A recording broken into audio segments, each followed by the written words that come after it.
Hello, my name is Marcia-KATE, and for my brand analysis, I decided to analyze the Disney parks. These advertisements have certainly grown and changed over the years, and I've really enjoyed this research process. Now, one overall consistent theme that you see with these Disney park ads is the target audience really does remain the same. While they may have the most interest in families with children as well as tourists, the Disney company wants to cater to everyone to come and visit. Getting into things as we jump in, we are actually going to jump back to 1995 to a standard television commercial advertisement. This commercial is clearly selling a Disney vacation, targeting families with young children. It shows a little girl and her parents interacting with Disney characters, demonstrating the experience of going to a Disney park and how magic should be a part of everyone's daily life. The message starts with a hook. The phone rings, the little girl answers while her parents are still asleep. Goofy's on the other line, and he's telling her to wake up. From there, the story follows her through Disney World, and it's showing an idolized experience filled with fun character interactions. And at the end of the day, she's actually really disappointed until she finally sees Mickey, leading her to emotional line, "I've been waiting my whole life to see you." It closes with, "There is never a better time to make dreams come true."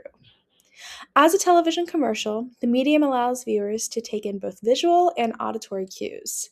Seeing her disappointment and the joy strengthens the emotional appeal. Motivational appeals include aspiration, family bonding, and fantasy, as Disney presents itself as an escape from reality. This ad was effective for its time, focusing more on enjoyment than escapism, and it doesn't harm Disney's reputation. It successfully appeals to emotion and encourages family to plan that trip. And making a transition into the 2000s, we see this commercial for Disney California Adventure from 2014.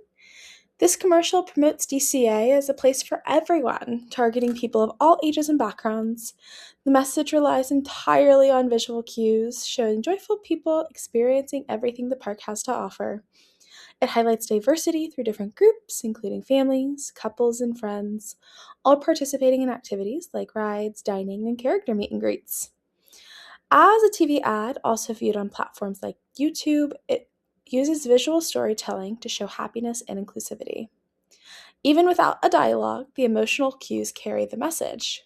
It reflects on the hegemonic ideology by presenting Disney as a universally fulfilling experience and uses strong social appeals through inclusion.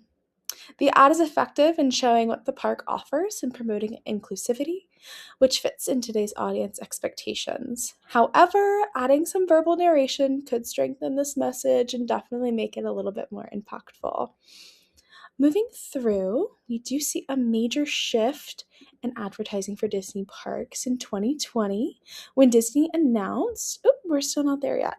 There we go. When Disney announced that there's reopening after the COVID-19 closure. The target audience includes the standard families, regular visitors, but also addresses the hesitant travelers unsure about returning during a pandemic. The message follows a nonverbal structure with soft, uplifting music and visuals of clean, open spaces.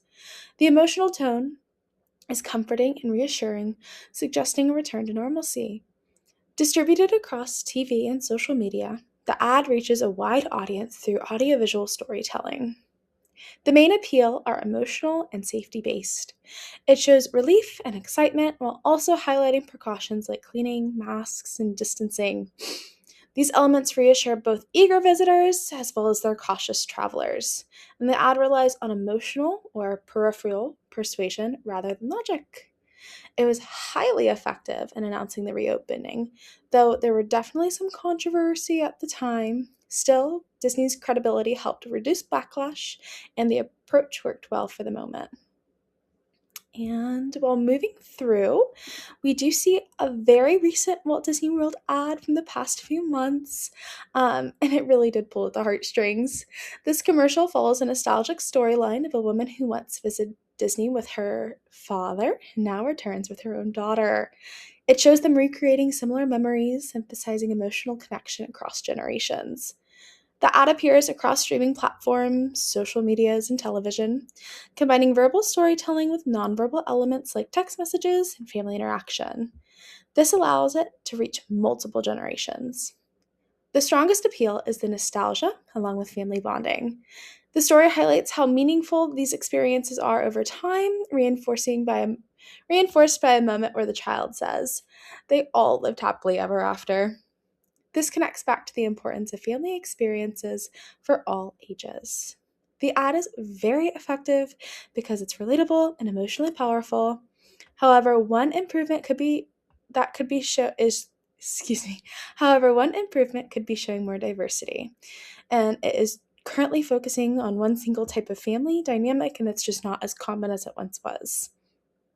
And for this one, we do see it is our this final commercial, and it was the 2026 Super Bowl, and it definitely took some context clues to catch on to what this commercial is pertaining to whenever you first viewed it. This advertisement promotes the Disney Cruise Line as a generational family experience. It targets families by showing how these memories can carry on across different stages of life. The commercial follows a linear narrative with a father and child growing up over time, eventually leading to the child becoming a parent and repeating the experience. The cycle structure reinforces the idea of traditions and continuity. As a cross platform video ad, it relies on visual storytelling, music, and montage rather than dialogue. This strengthens emotional engagement and encourages viewers to interpret meanings through imagery. The ad uses nostalgia, family bonding, and legacy appeals, making it highly effective for families and returning customers. While it aligns well with Disney's brand, it does idolize family life. Future campaigns could improve by including more diverse representation and balancing emotion with realism, of course. Well, this concludes my Disney Parks brand analysis. I hope you all enjoyed learning about this Disney persuasion as much as I did. Thank you so much for this opportunity to speak on this topic. My citation and sources will be included in my Wix, and I hope you all take care. Thank you.